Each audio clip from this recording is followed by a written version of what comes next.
नमस्कार दोस्तों, स्वागत है आपका एक बार फिर आपके अपने YouTube channel ocean of knowledge में।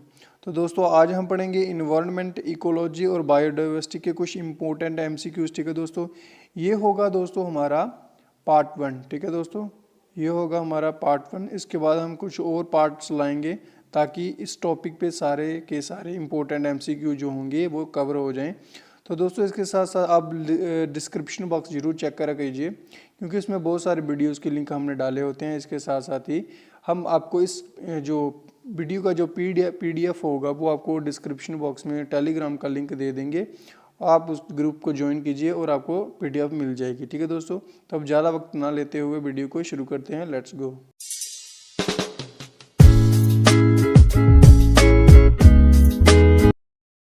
सो हियर और फर्स्ट क्वेश्चन इज, तो दोस्तों हमारा पहला प्रश्न है, international biodiversity day is celebrated on. तो दोस्तों हमें पूछा गया कि इंटरनेशनल बायोडाइवर्सिटी डे को हम हर साल किस तारीख को मनाते हैं। क्या वो 22 मार्च है, 22 अप्रैल है, 22 मई है या फिर 22 जून है। तो दोस्तों जो इंटरनेशनल बायोडाइवर्सिटी डे है वो हर साल 22 मई को मनाया जाता है, यानी कि इस पार्ट का जो सी पार्ट है, इस प्रश्न का जो सी पार्ट है 22 मई, वो होगा हमारा सही उत्तर। ठीक है, तो दोस्तों हाल ही में जो 2020 का जो थीम था, ठीक है, बायोडाइवर्सिटी, इंटरनेशनल बायोडाइवर्सिटी डे का, ठीक है, तो उसका थीम क्या था, ओवर सोल्यूशन। ये भी याद रखना होता है दोस्तों आपको,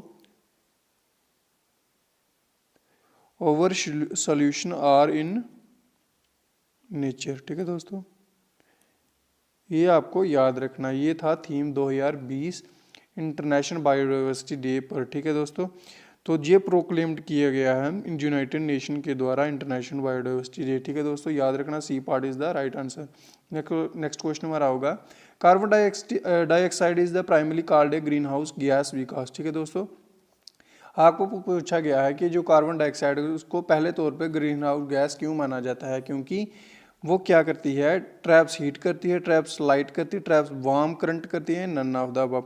तो दोस्तों इस प्रश्न का जो सही उत्तर है वो है दोस्तों हमारा ट्रैप्स हीट। ठीक है, ट्रैप्स हीट करती है, इसीलिए उसे पहले नंबर पे रखा जाता है कार्बन डाइऑक्साइड को ग्रीन हाउस गैसेज में। ठीक है दोस्तों, सो हमारा नेक्स्ट क्वेश्चन होगा, विच of the following is not a primary green house gas found in earth atmosphere. दोस्तों बड़ा इंपॉर्टेंट क्वेश्चन आपका ये वाला, मोस्ट इंपॉर्टेंट आप क्वेश्चन है ये आपका।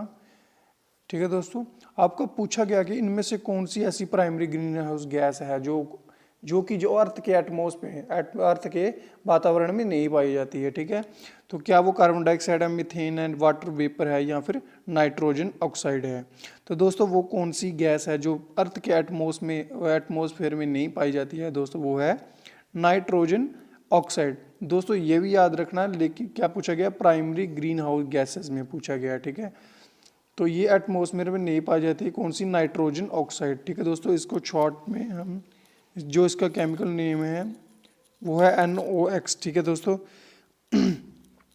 तो जो प्राइमरी जो गैसेस है, ग्रीन हाउस गैसेस जो अर्थ के एटमॉस्फेयर में पाई जाती है दोस्तों, वो कौन कौन सी है, वो है दोस्तों वाटर वेपर, ठीक है दोस्तों, carbon dioxide, methane, nitrous oxide. ठीक है दोस्तों, ये नाइट्रोजन ऑक्साइड है, लेकिन ये नहीं होती, लेकिन जो होती है वो होती है नाइट्रोस ऑक्साइड, और इसके साथ साथ ओजोन भी हमारी होती है। ठीक है, अर्थ के एटमॉस्फेयर में। तो बढ़ते हैं नेक्स्ट क्वेश्चन की तरफ, the most potent green house gas among the following is. ठीक है दोस्तों, सबसे शक्तिशाली या प्रबल ग्रीन हाउस गैस है जो, वो इनमें से कौन सी है दोस्तों। तो दोस्तों वो हमारी कौन सी है, वो है C part is the right answer होगा हमारा वाटर वेपर। ठीक है दोस्तों, वेपर का स्पेलिंग गलत लिखा गया, water vapour is the right answer. ठीक है दोस्तों, ये कितना ग्रीन हाउस इफेक्ट में, ये कितना अपना एरिया है इसका, एरिया ने सॉरी कितना प्रतिशत है इसका, टोटल 36 से लेके 70 तक जो होता है वो होता है हमारा इसका वाटर वेपर का। कार्बन डाइऑक्साइड का होता है 9 से 26 तक। ठीक है दोस्तों, मीथेन का 4 to 9, और इसके साथ ही 3 to 7 है आपका ओजोन का। ठीक है दोस्तों, ये भी याद रखना है इसके साथ साथ। नेक्स्ट क्वेश्चन होगा हमारा, which state in India is the only home to white Asiatic tiger in the world. दोस्तों बड़ा इंपॉर्टेंट क्वेश्चन है। ठीक है, कौन सा राज्य है भारत का जो सिर्फ, जहाँ पे वर्ल्ड के सिर्फ एशियाटिक टाइगर पाए जाते हैं, जो उनको गर कहा जाता है। एशियाटिक जो टाइगर्स होते हैं वाइट वाले, उनको गर के रूप में कहा गया है। तो दोस्तों वो कौन सा है दोस्तों, वो है हमारा A part is the right answer, West Bengal को, ठीक है, West Bengal is the right answer. इसके साथ में आपको बता दूं जो मध्य प्रदेश है दोस्तों, मध्य प्रदेश में फर्स्ट वाइल्ड, ठीक है, फर्स्ट वाइट टाइगर सफारी बनाई गई है, ठीक है।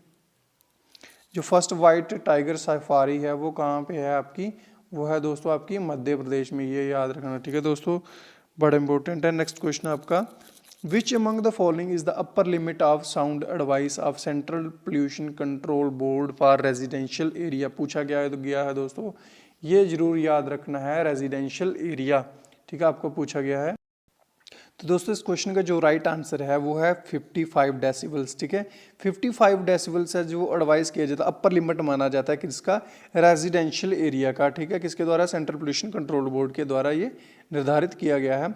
और ये जो 55 डेसिबल है ये है आपका डे के समय का, ठीक है। जो नाइट का समय निर्धारित किया गया है वो है समय नहीं सॉरी, जो नाइट का जो पोल्यूशन अपर लिमिट जो निर्धारित की गई है वो है दोस्तों 45 डेसिबल, ये भी याद रखनी दोस्तों। इसके साथ साथ मैं आपको ये भी बता दूं, ये आपको पूछा गया है रेजिडेंशियल, अगर आपको पूछा जाए इंडस्ट्रियल एरिया का तो वो होगा दोस्तों 75 डेसिबल होगा आपका डे का, ठीक है, और 70 डेसिबल होगा आपका नाइट का, ठीक है। इसके साथ साथ जो कमर्शियल एरियाज होते हैं उनका है 65 डेसिबल है आपका डे का, और 55 डेसिबल है नाइट का, ये भी याद रखना है। नेक्स्ट बढ़ते हैं नेक्स्ट क्वेश्चन की तरफ। नेक्स्ट क्वेश्चन हमारा क्या है, which among the following is world's top country in term of clean energy investment, ठीक है, इनमें से इनमें से वो कौन सी कंट्री जो वर्ल्ड की सबसे ज़्यादा क्लीन एनर्जी में इन्वेस्टमेंट अपना करती है, ठीक है। तो दोस्तों वो हमारी कंट्री कौन सी है, वो है आपकी चाइना कंट्री, ठीक है। चाइना सबसे ज़्यादा इन्वेस्टमेंट करता है किस पे, क्लीन एनर्जी पे, ठीक है। तो ये कितना इन्वेस्टमेंट करता है, ये करता है दोस्तों 83.4 बिलियन, ठीक है, बिलियन यूएस डॉलर्स को, ठीक है, याद रखने, ये भी वैसे ये याद रखने योग्य नहीं, लेकिन फिर भी अपने माइंड में ये चीज़ होनी चाहिए, लेकिन ये चीज़ जरूर याद रखना, सबसे ज़्यादा जो क्लीन एनर्जी में इन्वेस्टमेंट करता है वो दोस्तों चाइना, ठीक है। नेक्स्ट क्वेश्चन हमारा क्या है, which among the following is a bird sanctuary, ठीक है दोस्तों, ये दोस्तों भी आपको बड़ा इंपॉर्टेंट क्वेश्चन है, इनमें से कौन सी ऐसी है जो वर्ड सेंचुरी है, Kanha national park, desert national park, Bandipur national park, Sultanpur national park. तो दोस्तों D part is the right answer, ठीक है, डी पार्ट हमारा सही उत्तर होगा, सुल्तानपुर नेशनल पार्क को ही एक इनमें से एक वर्ल्ड सेंचुरी है, ठीक है। और आपको ये भी बता दूं सुल्तानपुर नेशनल पार्क हमारा है कहाँ पे, ये है दोस्तों हरियाणा स्टेट में, ठीक है, हरियाणा में है। इसके साथ साथ ही जो इसका पुराना नाम था सुल्तानपुर नेशनल पार्क का, वो था दोस्तों सुल्तानपुर वर्ल्ड सेंचुरी, क्या था, सुल्तानपुर वर्ल्ड सेंचुरी था, ठीक है, ठीक है, ये याद रखना आपको।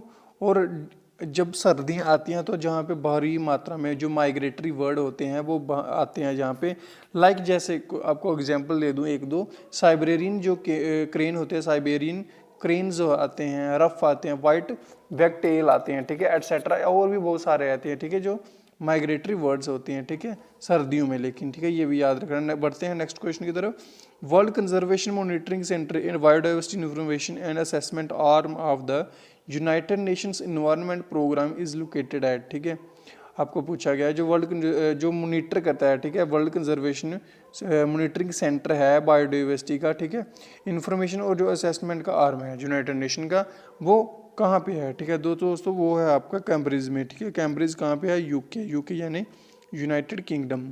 तो नेक्स्ट क्वेश्चन हमारा क्या है, India first national centre for marine biodiversity is located in, ये भी दोस्तों इंपॉर्टेंट क्वेश्चन आपका, मार्क कर देता हूँ, ठीक है, एनसीएमबी भी आपको बोल सकते हैं, या आपको फुल फॉर्म भी बोल सकते हैं कि एनसीएमबी की फुल फॉर्म क्या है, तो आपकी है national centre for marine biodiversity, ठीक है।